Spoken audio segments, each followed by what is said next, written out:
okay lang sana kung ang goodbye lang eh. Ang hirap makipaghiwalay, ang hirap hiwalayan. Lalo na pag hindi sabay-sabay yung nararamdaman ng buong katawan mo. Yung iba-iba yung direksyon ng buong katawan mo. Kasi yung kamay mo, sinasabi niyang bitawan mo na siya. Yung paa mo, sinasabing layuan mo na siya. Yung isip mo, sinasabing kalimutan mo na siya.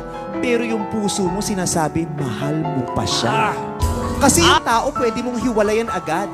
Pero yung damdamin, hindi naman sumasama, naiiwan. Kung pwede lang magmakaawa din na pag umalis ka, pag iniwan mo ko, dalin mo yung damdamin na para pag alis mo, wala na rin akong nararamdaman. Kasi ang masakit, wala ka na, pero yung sakit nandito pa. Kasi yung minahal ko, umalis na, pero yung pagmamahal ko, nasa puso ko pa. Sana lahat ng nagmamahal ngayon, nagmamahal pa rin bukas. At sana lahat ng minamahal ngayon, minamahal pa rin bukas.